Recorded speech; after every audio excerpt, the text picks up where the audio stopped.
ચાલો આજે એક મસ્ત વાર્તા સાંભળીએ. વિચારો તો, એક એવું ગાજર જે ખાલી ખાવાની વસ્તુ જ નથી પણ હવામાં ઉડી પણ શકે છે. આજે આપણે એક ચતુર સસલા, એક સમજદાર હાથી અને આ જાદુઈ ગાજરની એક અદ્ભુત વાર્તામાં ઊંડા ઉતરીશું. ચાલો આ રહસ્યમય જંગલમાં જઈએ. તો પહેલો સવાલ તો મનમાં એ જ આવે કે ભાઈ ગાજર વળી કઈ રીતે ઉડી શકે? સાંભળવામાં થોડું અજીબ લાગે, પણ આ એક જ સવાલ આપણને લાલચ અને સાચી સમજદારી વચ્ચેની જે પાતળી લાઈન છે ને, એના પર વિચારવા મજબૂર કરી દેશે. તો ચાલો હવે વાર્તાની શરૂઆત કરીએ. અહીંયા આપણે મળીશું આપણા મુખ્ય પાત્ર ચીકુ સસલાને અને જાણીશું એની એક એવી આદત જે તેને એક મોટા સાહસ તરફ દોરી જાય છે. વિચારો કે એકદમ લીલુંછમ મજાનું જંગલ હતું, જ્યાં પક્ષીઓનો કલરવ સંભળાય, ઠંડી હવાની લહેરખીઓ આવે, બસ એ સિવાય કોઈ અવાજ નહીં, એકદમ શાંતિ. આપણી વાર્તાની શરૂઆત બસ આવી જ એક જગ્યાએથી થાય છે. અને આ જ મજાના જંગલમાં રહેતું હતું આપણું મેઇન કેરેક્ટર, જેનું નામ હતું ચીકુ, એકદમ ભોળું અને ચંચળ સસલું. હવે જુઓ, ચીકુની છે ને બે ખાસ વાતો હતી. એક તો એને ગાજર એટલે જીવથી પણ વહાલા. ગાજર માટે તો એ કંઈ પણ કરી છૂટે. અને બીજી વાત, એ થોડો આળસુ હતો. અને બસ આ જ બે વસ્તુઓ એની આવનારી મુશ્કેલીનું કારણ બનવાની હતી. અને બસ હવે આપણી આ વાર્તામાં એક એવો ટ્વિસ્ટ આવે છે, એક એવો જાદુઈ વળાંક જે ચીકુનો આખો દિવસ બદલી નાખવાનો હતો. ચાલો જોઈએ કે તે શું બન્યું.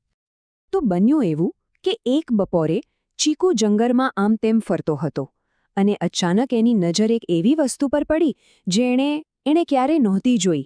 એક સોનેરી, ચમકતું ગાજર. સાચું કહું ને તો આવું જોઈને કોઈ પણ આશ્ચર્યચકિત થઈ જાય. હવે ચીકુથી તો રહેવાયું જ નહીં. એની ભૂખ અને લાલચ બેઉ એના પર હાવી થઈ ગયા. પણ જેવો એ પેલા ગાજરને પકડવા માટે નજીક ગયો ને, ત્યાં જ એક જાદુ થયો. પેલું ગાજર જમીન પરથી ઉચકાઈને હવામાં ગોળ ગોળ ફરવા લાગ્યું. આ જોઈને તો ચીકુની આંખો પોળી થઈ ગઈ. એ તો બધી આળસ બાળસ ભૂલી ગયો અને પેલા ઉડતા ગાજરની પાછળ દોટ મૂકી. આ ભાગમભાગ એને જંગલની વચ્ચેથી લઈ ગઈ છેક એક નદીના કિનારે. તો ચીકુ હવે હાફતો હાફતો નદીના કિનારે તો પહોંચી ગયો, પણ ત્યાં એની મુલાકાત એક એવા દોસ્ત સાથે થાય છે જેની પાસે આ ઉડતા ગાજરનું આખું રહસ્ય હતું. નદી કિનારે એકદમ શાંતિથી ઊભા હતા ગજ્જુભાઈ, એક મોટા અને ખૂબ જ સમજદાર હાથી. એમનો સ્વભાવ ચીકુની ઉતાવળ ચડતા એકદમ અલગ, શાંત અને સ્થિર. ચીકુ તો હાંફળો ફાફડો સીધો ગજ્જુભાઈ પાસે પહોંચ્યો અને પેલા ગાજર તરફ આંગળી ચીંધીને કહેવા લાગ્યો, અરે ગજ્જુભાઈ, જુઓ તો ખરા પેલું ઉડતું ગાજર, મારે તો એને બસ ખાવું જ છે. ગજ્જુબાઈએ એકદમ શાંતિથી ચીકુ સામે જોયું અને હસીને જવાબ આપ્યો. એમની વાતમાં એમનો અનુભવ અને સમજદારી સાફ દેખાતી હતી. એમણે કહ્યું, ચીકુ, દરેક ચમકતી વસ્તુ સોનું નથી હોતી દોસ્ત, એ ગાજર નથી, એ તો પતંગિયાઓએ બનાવેલું એક જાદુઈ રમકડું છે. પણ સવાલ એ છે કે લાલચમાં આંધળો બનેલો ચીકુ શું આટલી સહેલાઈથી માની જવાનો હતો?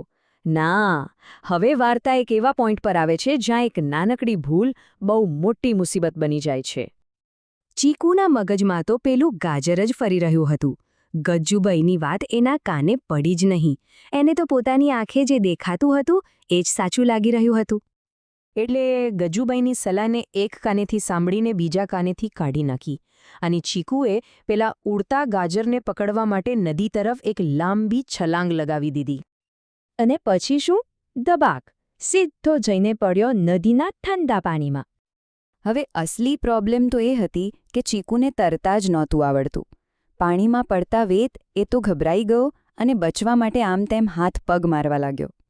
સારું, તો આ ડરામણા અનુભવ પછી હવે આપણી વાર્તા એના અંત તરફ આગળ વધે છે. અને અહીંયા જ આપણને આ આખી ઘટના પાછળનો જે સાચો બોધ છે એ મળે છે. ચાલો જોઈએ કે ચીકુને એનો અસલી ખજાનો ક્યાં અને કેવી રીતે મળ્યો. ચીકુને આમ મુસીબતમાં જોઈને ગજ્જુભાઈ એક સેકન્ડ પણ ઊભા ન રહ્યા. એ તરત જ મદદે આવ્યા. એમણે પોતાની લાંબી, મજબૂત સૂંઢ પાણીમાં નાખી અને એક જ ઝાટકે ચીકુને પકડીને સહી સલામત બહાર કાઢી લીધો.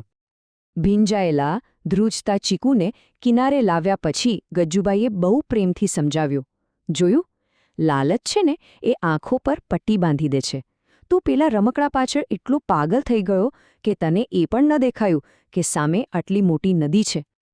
હવે ચીકુને પોતાની ભૂલ બરાબર સમજાઈ ગઈ હતી. એ ચૂપચાપ ગજ્જુભાઈની વાત સાંભળી રહ્યો હતો.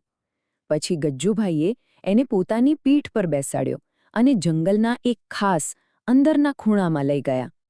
અને ત્યાં જે દૃશ્ય હતું, ઓહોહો!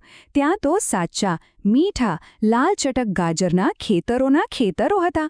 ચીકુએ તો ધરાઈને ગાજર ખાધા. અને ત્યારે એને સમજાયું કે જે વસ્તુ પાછળ એ ભાગી રહ્યો હતો એ તો ખાલી એક ભ્રમ હતો. અસલી ખજાનો તો ધીરજ અને સાચી સમજથી જ મળે છે. અને છેલ્લે આ વાર્તા આપણને બધાને એક સવાલ પૂછે છે કે સાચું સુખ ક્યાં છે? શું એ બહારના દેખાવ અને થોડીવારની લાલચ પાછળ ભાગવામાં છે, કે પછી ધીરજ, સમજદારી અને જે સાચા મિત્રો આપણી પાસે છે એમના સાથમાં છે? આનો જવાબ કદાચ આપણે સૌએ પોતાની અંદર જ શોધવાનો છે.